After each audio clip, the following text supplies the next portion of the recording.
আসসালামু আলাইকুম। আজকে আমি একটা পিঠা বানাবো, সেটা হচ্ছে ডিমের ফুল পিঠা। আর ডিমের ফুল পিঠা বানাতে আমাদের বেশি কিছু লাগবে না, লাগবে শুধু একটা ডিম, ময়দা, চিনি।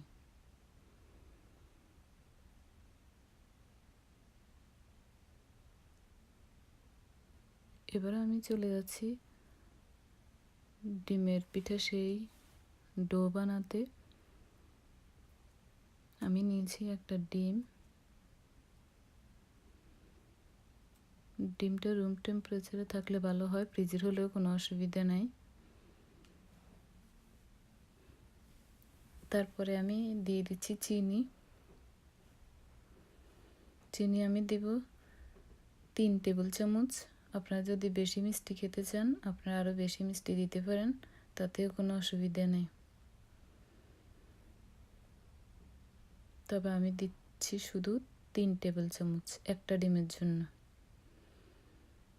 এখন এটাকে আমি ভালো করে মিক্স করে চিনিটা গলে নেব।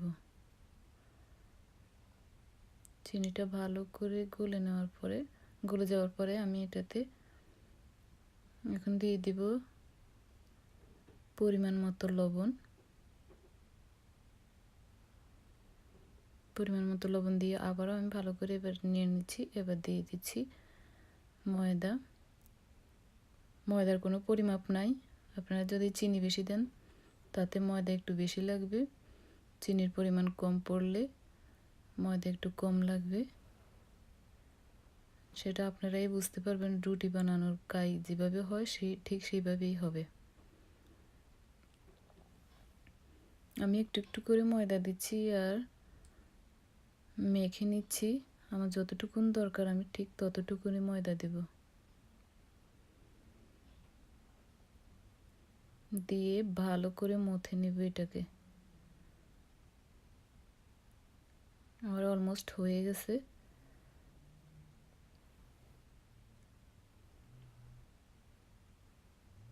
যখন বাটির গা ছেড়ে আসবে তখনই বোঝা যাবে যে রুটির জন্য এটা প্রস্তুত হয়ে গেছে। এটাকে আমি আবার ভালো করে একটু মথে নিয়ে আমি ভাগ ভাগ করে তারপরে একদম পাতলা করে রুটি বানিয়ে নেব।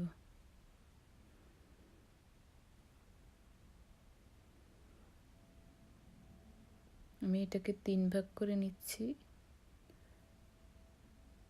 2 ভাগ করে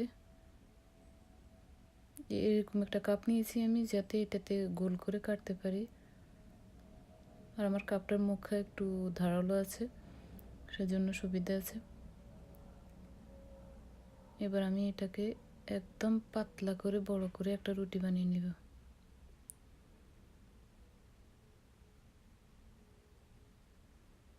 রুটিটা যত পাতলা করা যায় ততই ভালো।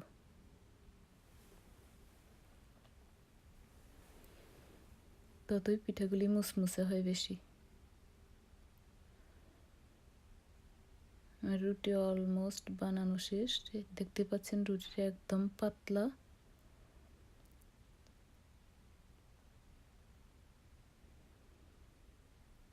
এবার আমি গ্লাসটা দিয়ে এখন কেটে নেব।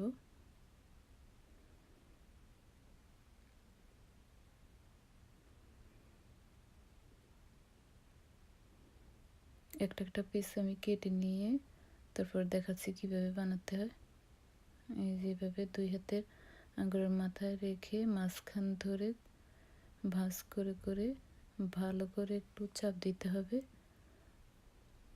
যেন মাঝখানটা ভালো করে লেগে যায়, না খোলে।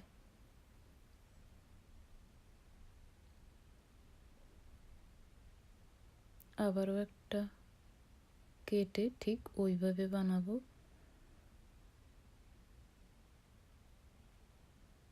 এই যে ঠিক এভাবে মাঝখান বরাবর ভাঁজ করে করে নিতে হবে।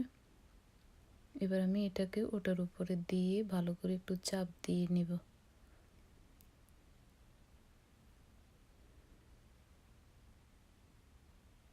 এই যে ঠিক এভাবে একটার উপরে একটা ভালো করে চাপ দিয়ে যেন না খোলে।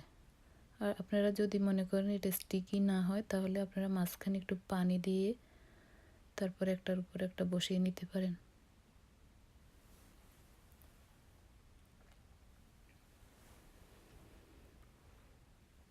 এই পিঠাগুলি বানাতে আপনারা ইচ্ছে করলে কালারও ইউজ করতে পারেন, তবে আমি কালার ইউজ করি নাই, আমার কাছে এমনি ভালো লাগে, এই জন্য আমি এভাবেই বানিয়েছি।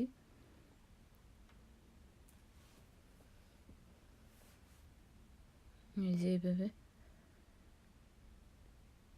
এভাবে করে আমি সবগুলো পিঠা বানিয়ে নেব। আর এটা আপনারা 3 মাস পর্যন্ত খেতে পারবেন, 3-4 মাস পরে রেখে এয়ারটাইট বক্সে রেখে খেতে পারবেন, কোনো অসুবিধা নাই, মুসমুসেও থাকে।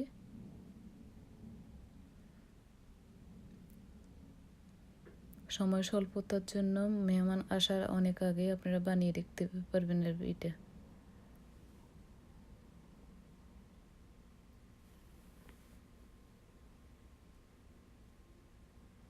এই যে এইভাবে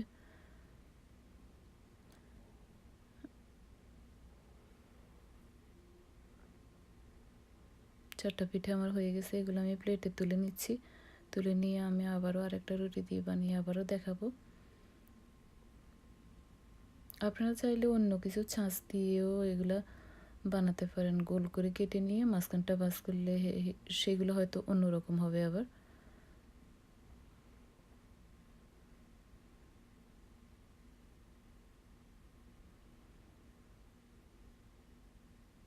আবার পিঠার কাঠা যেগুলা সাইডে ডিজাইন করা ওগুলো দিয়েও আপনারা কাটতে পারেন, ওগুলো দিয়ে স্কোয়ার করে কেটেও পিঠা বানানো যায়। এই যে এরকম ছাঁচ ব্যবহার করেও কাটতে পারেন।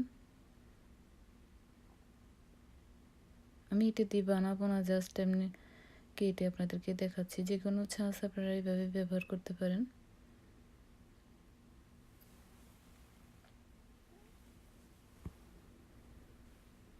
আমার এটা ভালো করে চাপ দেওয়া হয় নাই, যার জন্য একটু হয়ে গেছে।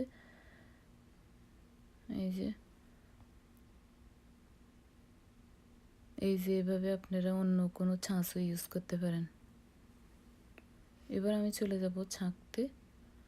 পিঠাগুলো আমার সবগুলো রেডি, এই যে দেখতে এমন হয়েছে। এখানে আমি প্যানে পর্যাপ্ত পরিমাণ তেল বসিয়ে নিয়েছি, তেলটা আমার গরমও হয়ে গেছে, একটু পিঠা ছেড়ে দিলাম।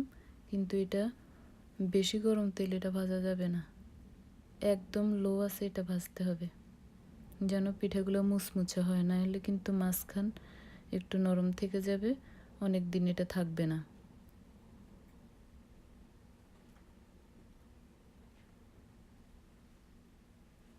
আর একেবারে আস্তে আস্তে করে এগুলো নাড়তে হবে। আমি অবশ্য এখানে 3টে দিয়ে ফেলছি, 2টে দিলেই ঠিক হতো। একদম আস্তে আস্তে ভাজতে হবে, কারণ নাহলে ভেঙে যেতে পারে।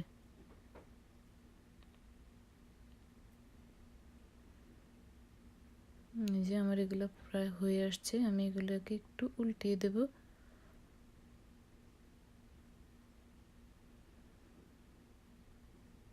এই পিঠটা আমার হয়ে গেছে।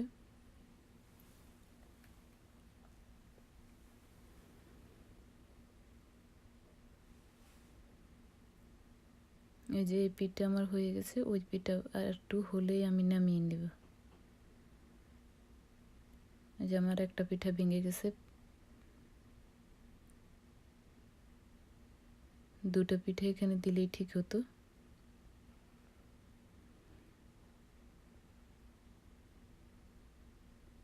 পিঠাগুলি আমার হয়ে গেছে, আমি একটা একটা করে এগুলো উঠিয়ে নিচ্ছি। এখানে আমি প্লেটে একটা পেপার টাওয়াল দিয়ে নিয়েছি, যেন এক্সট্রা তেল চোখ হয়ে যায়।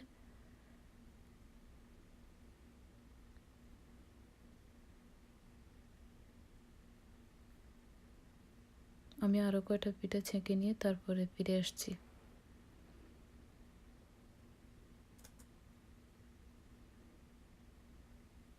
এবার আমি 3টে দিব না, আমি 2টে দিয়ে ছেঁকে নিব।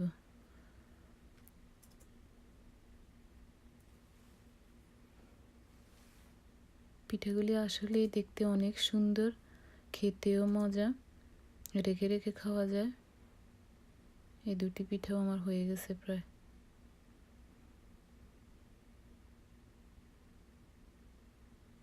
এই দুটো আমি উঠিয়ে নিচ্ছি।